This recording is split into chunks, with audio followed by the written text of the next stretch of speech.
Good evening.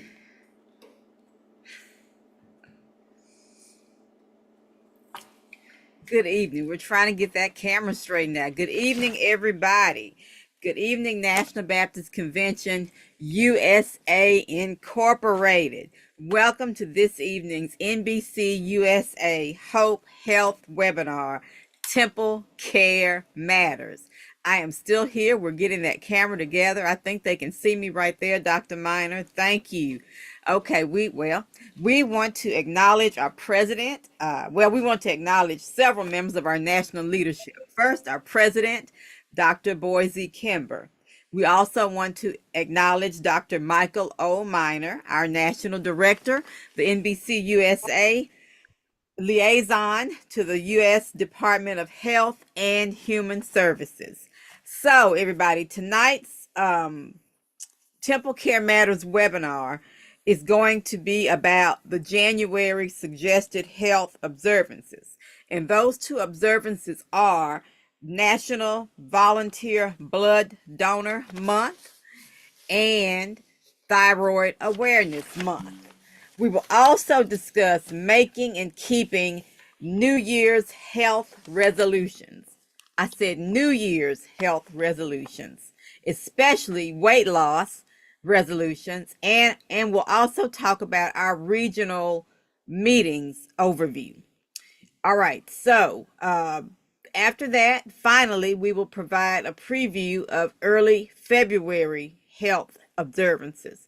And the two that we'll talk about tonight will be National Black HIV and AIDS Awareness Sunday, which is February the 2nd, and then Go Red Sunday, which is February the 7th. So they're 1 week apart, the first and second Sunday in February. This webinar is a part of our continuing series of First Tuesday Temple Care Matters webinars. In each session, we delve deeper into the 7 pillars of Temple Care Matters. And you see the 7 pillars on your screen: renewing our minds, nutrition, exercise, obesity in Black America, health, knowledge, and legacy, safety and preparedness, and health ministry growth. Those are our 7 pillars that we aim to focus on in our Temple Care Matters webinars. So we all know that we are in our New Year's resolution season. Giving blood would be a great resolution for each of us to make. January is National Volunteer Blood Donor Month. And National Blood Donor Month is a national campaign to encourage blood donations. The holidays are an extremely slow period for blood donations. Although the end of the year is a great time for end of the year charitable donations, and donating blood is a form of charity, unfortunately, there are very few charitable people who volunteer for a blood donation in November and December. So this month, be a hero and donate blood. Be a hero and save a life. All right, and you see we're going to paste on the screen in just a second the National Center link for blood donations. It's actually in the chat, and we'll post it on social media as well, so you can locate a blood donation center. A blood donation center near you. Why not give today? Why not make this donation that saves lives today? All right, now it's time for our update on the triple-demic, our triple-demic update. And we know that the triple-demic is COVID-19, flu, and RSV. In previous years, COVID-19 levels have typically started to rise in early November and reach their seasonal peak by the end of December. But this year, levels were nearly the lowest they've ever been through October and all of November, according to the wastewater surveillance data from the U.S. Centers for Disease Control and Prevention. The currently circulating variants are similar enough to each other that the latest COVID-19 vaccines are still expected to be effective against severe illness or death. Praise God for that. But vaccination rates are lagging. Only about 21% of adults and 10% of children have gotten their COVID-19 vaccine this season, according to the CDC estimates. Overall, respiratory virus activity in the United States is high. Flu levels have been high and rising for a few weeks before COVID-19 levels started to rise, and RSV levels are increasing as well. There were about 6 respiratory virus hospitalizations for every 100,000 people in the U.S. during the third week of December, according to CDC data, and that's twice as many as 1 month earlier. And outbreaks of some other contagious diseases are worse than they've been in more than a decade.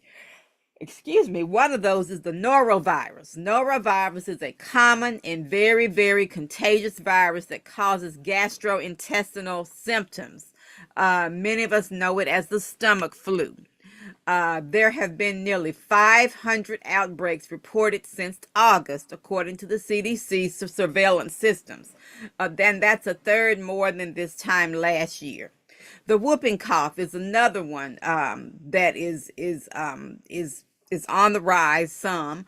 It's also known as pertussis, and it is a very contagious respiratory illness. For many, the bacterial infection starts with similar symptoms to the common cold: a runny nose, sneezing, a low-grade fever, and a tickly cough. But a painful full body cough can develop after a week or two. These coughing fits can be so severe that they cause patients to vomit or break ribs, and they're often accompanied by a whooping sound as the person tries to catch their breath. Thus the name whooping cough, or as we say in the country, whooping cough. Although whooping cough can be serious for all ages, children younger than 1 are particularly sensitive because their immune systems are still developing. This is especially true for infants and young children who haven't had all of their recommended vaccinations. So, ladies and gentlemen, please be advised of all of these potential illnesses. All right, on November 1st, Open Enrollment 25 for the Affordable Care Act, or Obamacare, or Marketplace coverage began. And you can go to the www.healthcare.gov to enroll. And let's pause for just a moment for a quick video about ACA Open Enrollment 2025.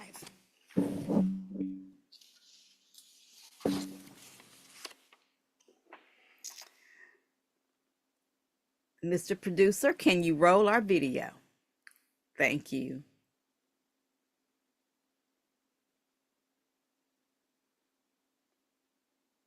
Healthcare.gov has plans for health because you have plans for life. All plans cover doctor visits and emergency care to keep you and your family running strong.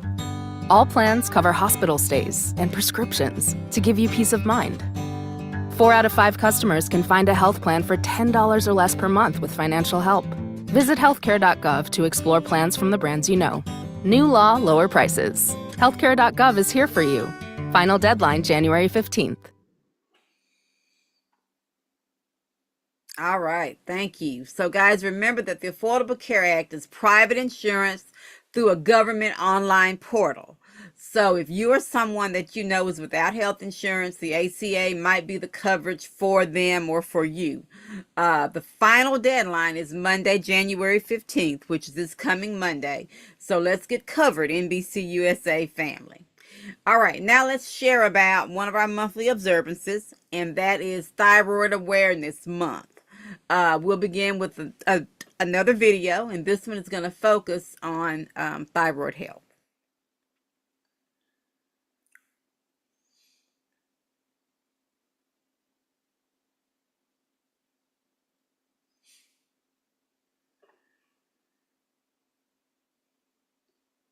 States health officials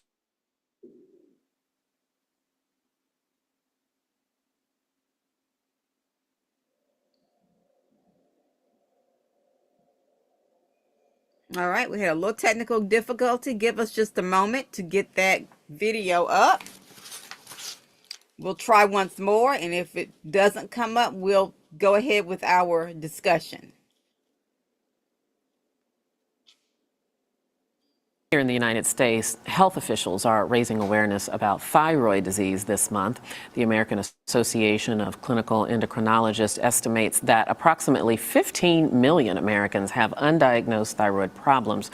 Dr. Marita Ting is an associate professor of otolaryngology who works with the Head and Neck Institute at Mount Sinai Health Systems, and she's joining us here at our New York studios. Dr. Ting, welcome to Arise America. Thanks for being here. Thank you so much for having me. You know, I think the thyroid is one of those small little organs, particularly in even the endocrine system, but it's one of those organs that nobody thinks about. It's not like the heart or the lungs, and probably doesn't hit anybody's radar until something does go wrong. Let's first of all talk about what is the thyroid and how does it function in the body? Sure. The thyroid gland is located in the center of the neck, below the Adam's apple and above the beginning of the collarbones.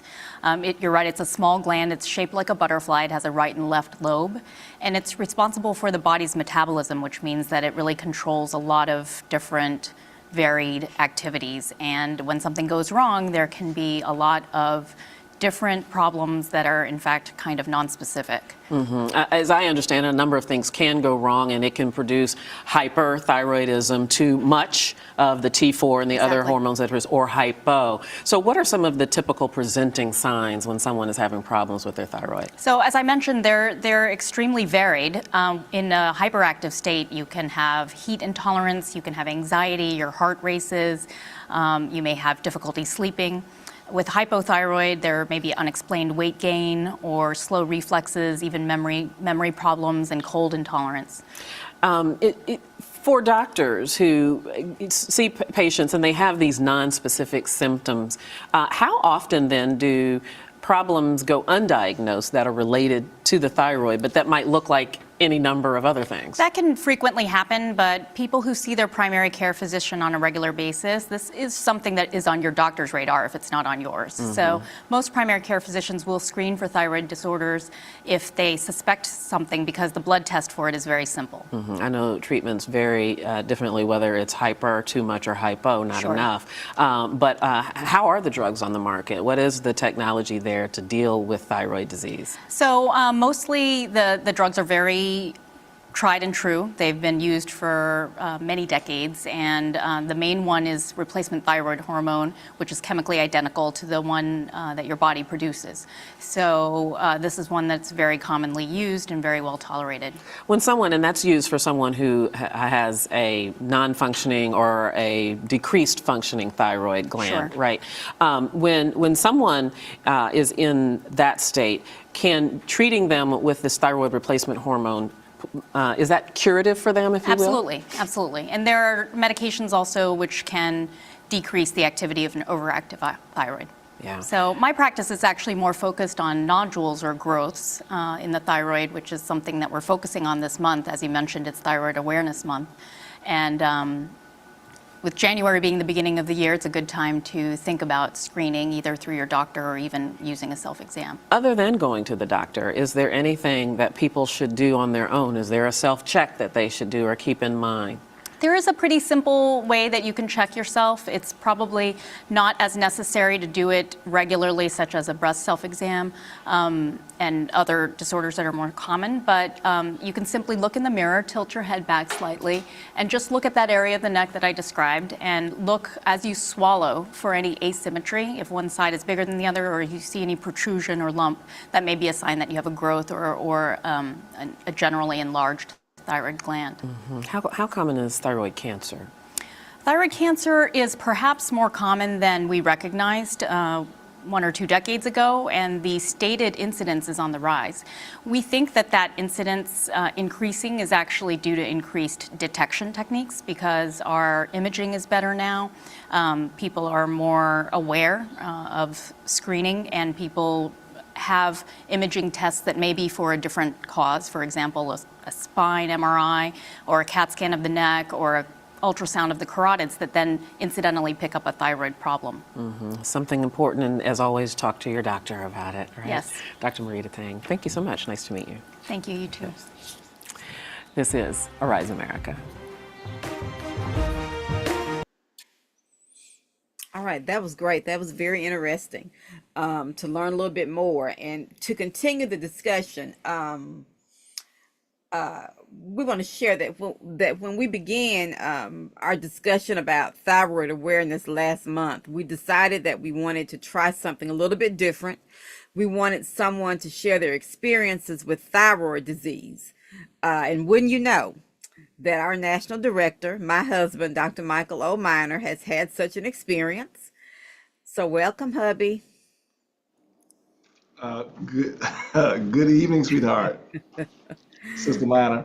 All right. So, from the video, we know that there are two major categories of thyroid disease: hyperthyroid and hypothyroid.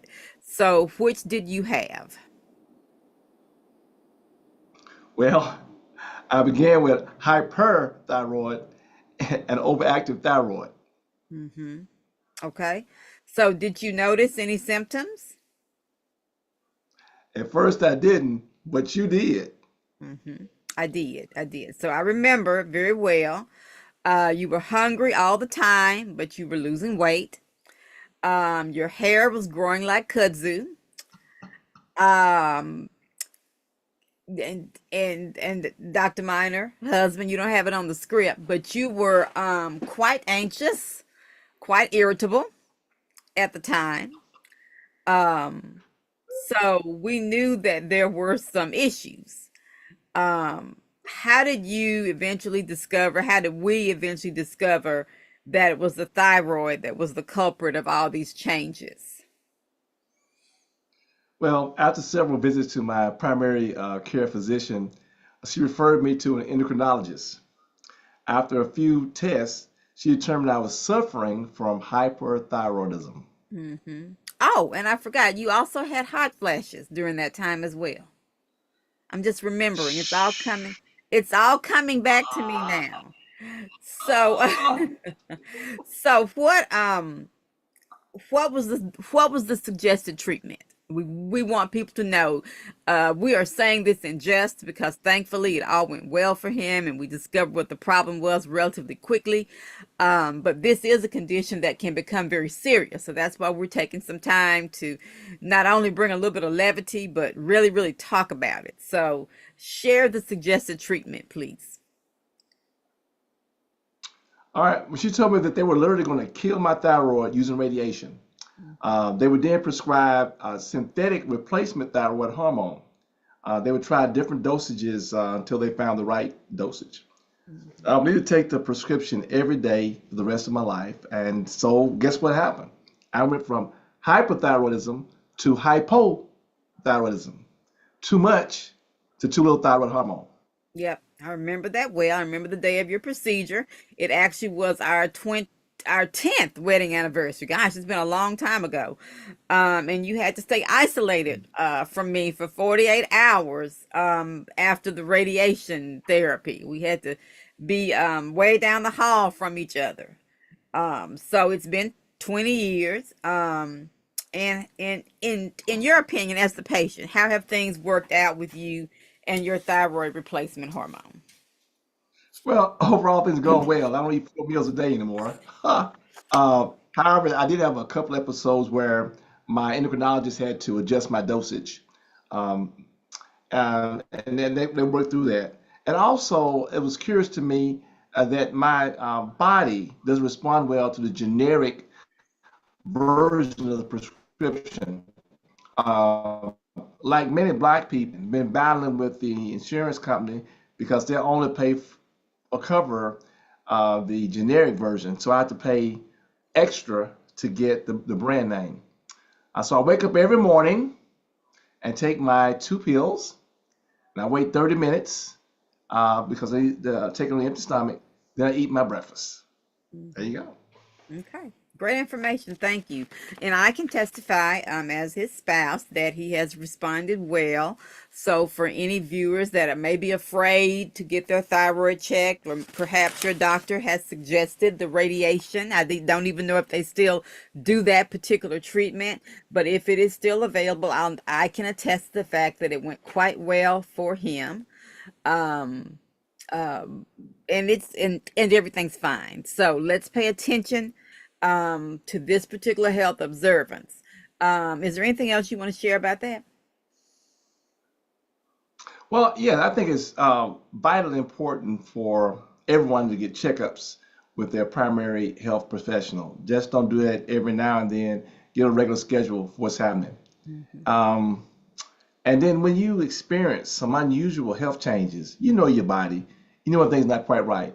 Be upfront and let your health professional know. You know what they can do? They can refer to specialists if needed to determine the reason why and develop a course of action. It's very important that we take care of our bodies. We only get one shot at this. Mhm. Absolutely. Great information. Thank you for sharing, Dr. Miner. We You're welcome, appreciate sweetheart. that information.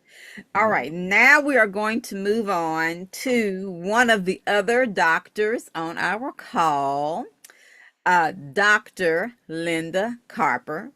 Everybody knows Dr. Carper, and you all, I hope, are noticing the emphasis that I am placing on her title. Let's all congratulate Dr. Carper. Let's congratulate Sister Linda Carper on becoming Dr. Carper. She has completed that doctoral degree, and we are so thankful to God uh, for Him allowing her to do this and for her being a part of our team. Congratulations, Sister Carper, Dr. Carper. All You, right, go ahead and open your mic, Dr. Carper. yes, ma'am. Yes, good to hear your voice, Doctor. Tell us, and this off script a little bit, tell us real quickly what your doctorate is in. Public health with a focus on community health education and promotion. Wonderful. Just what we do on this webinar with Hope and all the work that Hope does. That's Dr. Carper's focus area. So congratulations, ma'am. All Thank right. you. We're going to let you share a little bit about our upcoming regional Hope meetings. Okay. Again, thank you. We are looking forward to our regional conferences. And our very first conference is actually through Pastor, can you hear me? Mm-hmm. Oh, Pastor Richmond Johnson, who is our Far West regional coordinator. And if you will, we will make sure that you get an update on every regional conference, because even if you're not in that region, we welcome you to attend any of the regional conferences. So as you can see on the screen, we have our first one in the Far West region, and that will be in Far West region, Tacoma, Washington. Then we also have, of course, Southwest Region 2 in Shreveport, Louisiana. I'm the regional coordinator. Our Northeast region is Albany, New York, and that's Pastor Daniel Blackburn. And Southwest Region 1, none other than our very own Pastor Bernard Montgomery. Southeast region is Sister Brooklyn Rogers, and her conference will be in Hallandale, Florida. Then we have our Midwest region, Sister Teresa Fales Farr will be in Indianapolis, Indiana, and our West region, Sister Tafara Robinson, will be in Colorado. And we want to thank you. Check your schedules. You will get additional information about each conference so that you may attend as your schedule allows. Thank All you, right. Minor. Thank you. Thank you, Sister Copper. Thanks for sharing. Dr. Copper. Let me get myself corrected. Dr. Copper. Thank you. I'll just share what my advisor told me when I received my doctorate. She said, whether somebody calls you doctor or not, you're still going to be one because you earned it. Again, Amen. congratulations. Thank you. Congratulations. You sure you didn't send $29.95? No, I'll just mailing with you. Dr. Copper has a nice ring to it. Again, congratulations from our Hope team. All right. Thank you. Thank you. All right. Look, everybody, it's a brand new year. A brand new year. And we know that many of you all have made some New Year's resolutions. Yes, you have. We know that a number of them involved weight loss and or getting into better physical shape. Let's face facts. Keeping your New Year's resolutions is a difficult thing to do. Amen.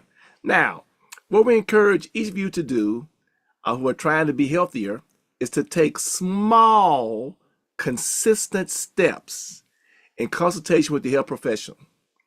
Consistency is the key. Don't do a whole lot today and nothing until next year. Try to do a little bit every day, and you'll see the difference in the results. We are blessed now on our church campus. We have a dedicated exercise room. The person was working on putting new lights in, called it our gym. I was like, wow. I've been joking to ladies around the church that they were only going to be in the room for the first day of usage. I told them to take plenty of pictures. That'd be the only time they'll be there. But the ladies have told me they have a surprise for me. They're going to surprise me. They said they're going to sister up and keep it going throughout the year. So this time next year, we'll let you know how the ladies on the hill did. But we're certainly hopeful that they will do so. But again, our New Year's resolutions. Now, we'll have 2 February health observances before our next webinar. And we're going to post the toolkits in support of National Black HIV/AIDS Awareness Sunday, which is the first Sunday, February 2nd. We also encourage everyone to wear something red to work on Friday, February 7th, in support of women and heart health. Now, of course, we'll share more about NBCUSA Wear Red Sunday, which will be February 16th, the third Sunday in February. So we're excited about that. All right. Now, I want to remind everyone about our self-paced health ambassador training. We apologize that we need to do some updates, but we've been so busy working with the change in administration in support of our very awesome president, Dr. Boise Kimber. So hopefully after the midwinter board meeting is over with, we're going to get some updates. The base material is correct, but we want to change it so we have our new president's face in it. We have to remove a couple of things, but we hope that you'll go through our self-paced health ambassador training.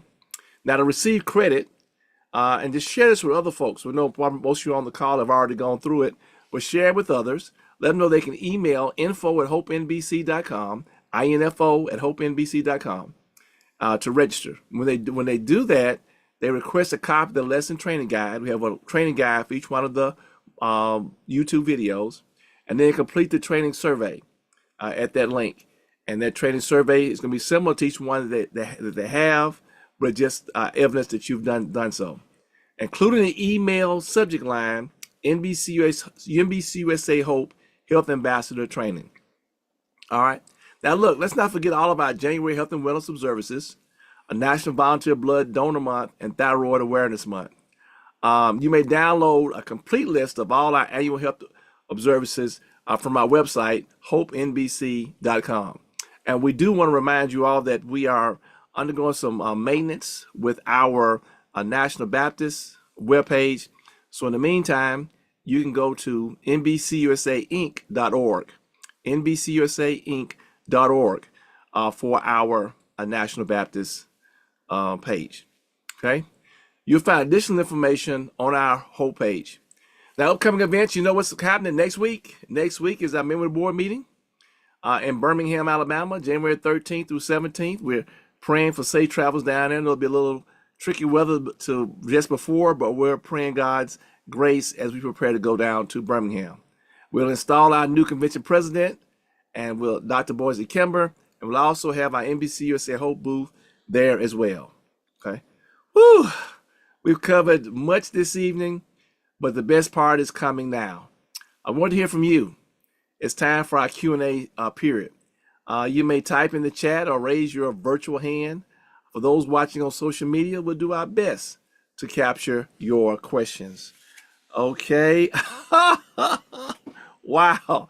Somebody was, I guess, I don't know if it's a question or comment, was saying it must have been some 10th wedding anniversary where we did something afterwards. We knew that we couldn't be together during that 48-hour period. And then some were wondering, why did I choose it on our wedding anniversary?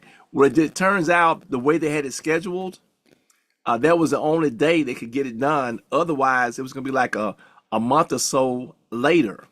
And because of me eating the system out of the house at home, I thought it best to go ahead and get it out the way. But it was interesting when our anniversary came. I was just waving at her and everything, but that was very interesting. All right, let's see what else do we have here for our Q&A.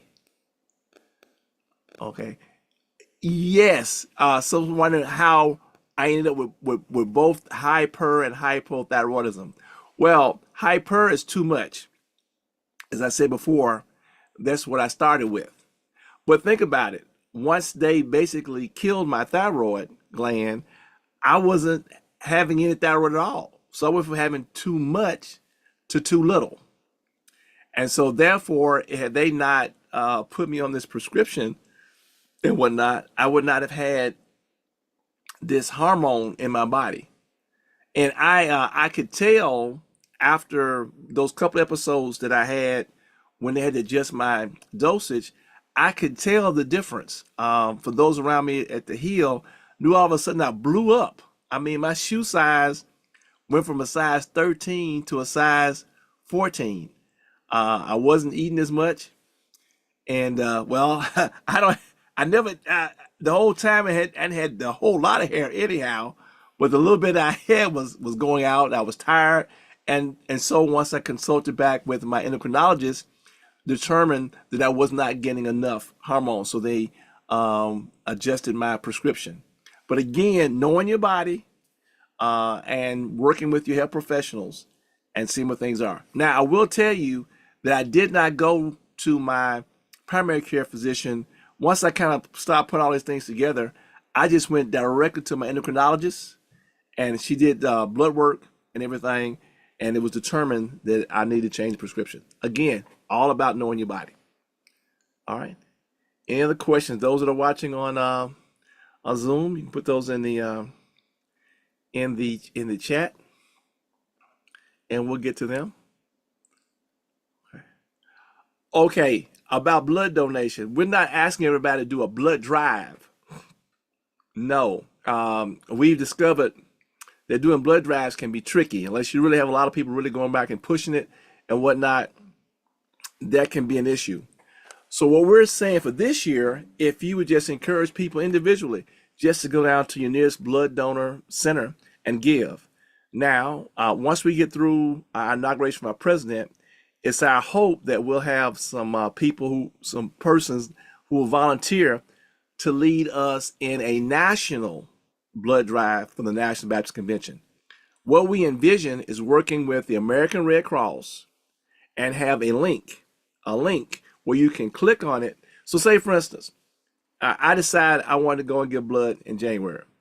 So I go on this link and click and say that I'm with the National Baptist Convention, one of the congregations, and I'm here in Memphis, Tennessee. I'm going to the Blood Donation Center in Memphis, Tennessee, and I'm going to give blood.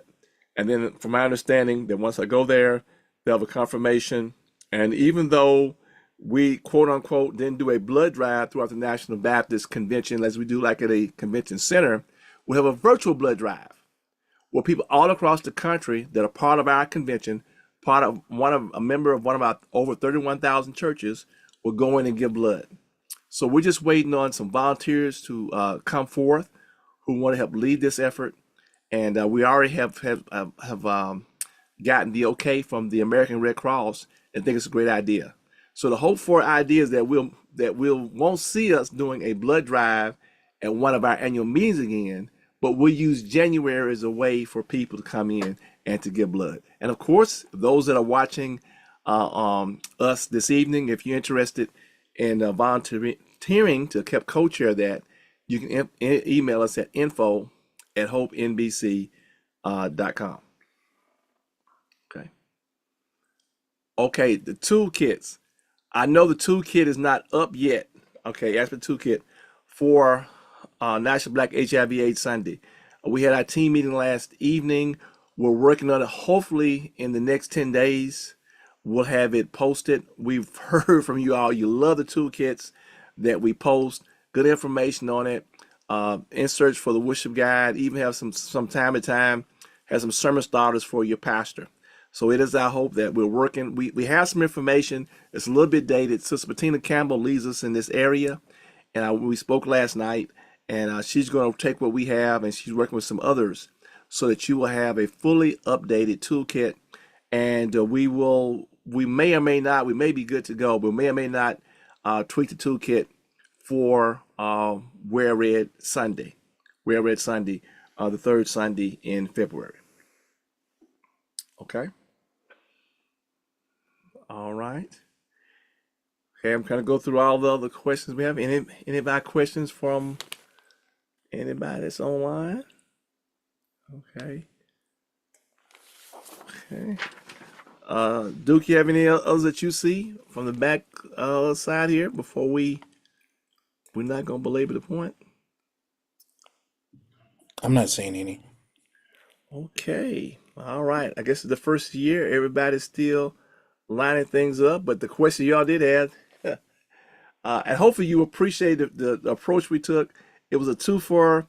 We know that a lot of the people we normally would ask, they're just getting back from holiday, the professionals in the field, and we thought we'd keep things in the house. It just turns out that thyroid was something to deal with. And I still have a little bit of a mark right there where they did the treatment. And what was so interesting is that I knew the person who was doing the treatment, the friend of the family, and so that made it even the better. No pain. We went through no process, nothing else, and it made me much better. Sister Myra was definitely glad because it had me going through being a different person. All right.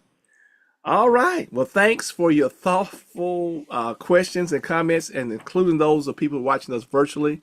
You all never cease to amaze me with the quality of the questions and comments that you all have. Now, we have a great agenda. We'll be back next month, February 4th, first Tuesday. We're going to talk about the American Heart Association, American Heart Month. We're going to talk about, we'll make a mention of the National Black HIV/AIDS Day, which is February 7th. We'll get pumped up for Wear Red Sunday. All those pictures from last year were so awesome. You ladies never amaze me, the different type of red outfits you have on, and the men in the red ties. And of course, March 3rd will be American Kidney Fund Kidney Sunday. Now, you may join us on the web and social media. Of course, our webpage, we tell you again, HopeNBC.com. That's rocking and rolling. Our Twitter feed at Hope_NBCUSA. We're on YouTube, NBCUSA Hope. And we are going to be working on upgrading our YouTube page. We just waiting to get some things done. And on our admin side, and we'll announce when we have that all together. And then if you want to enroll in our health ministry training, whether in person or self-paced, you can email info@hopenbc.com, or you can call 901-603-0762, 901-603-0762. Now, we would appreciate your feedback, y'all. Would you kindly complete our webinar survey? We paste the link in the chat. And the NBCS online webinar survey. If you go and do that, we appreciate it. The biggest room there is the room for improvement. We appreciate the tireless work of our entire NBCS Hope team. Yours truly, Michael O'Miner, Dr. Desi Levy, our host tonight, Sister Lottie Miner, Sister Nettie Johnson, Pastor Dexter Moraney, Sister Ellen McKnight Hill, Dr. Felisa Washington, Minister Geraldine Moore, Sister Loretta Miller, Dr. Lavora Williams, Sister Bettina Campbell, Dr. Marion Talley, and the person holding down on that technology, soon to be big time graduate from the University of Mississippi, Brother Thomas Duke Robinson. Our 7 regional coordinators who do a tireless job holding down each one of our 7 regions. Pastor Daniel Blackburn in the Northeast, Sister Brooklyn Rogers in the Southeast, Pastor Bernard Montgomery, Southwest 1, Dr. Linda Copper, Southwest 2, Teresa Fells Farr, the Midwest, Sister Tafara, she always told me to call, I didn't say it right, I'm supposed to just say Teresa. Teresa, the Midwest, Sister Tafara Robinson in the West, Pastor Richmond Johnson, the Far West. And if you want to connect with your regional coordinator, you can email at info@hopenbc.com. Now, we know that some of you all may have additional questions or comments, so we'll formally close this evening's webinar in just a moment. For those joining us via Zoom, we'll then open up the mics for additional session feedback. We'll see you all. Hopefully, we'll see you all next week in Birmingham for maybe with a board meeting. And for everybody else, we'll see you Tuesday, February 4, 2025, for our next TempleCare Matters webinar. Finally, we acknowledge our president, Dr. Boise Kimber. He reminds us that we are the convention where everyone thrives. This is a production of the National Baptist Convention USA Incorporated, the nation's largest Black denomination. God bless you and God keep you is our prayer.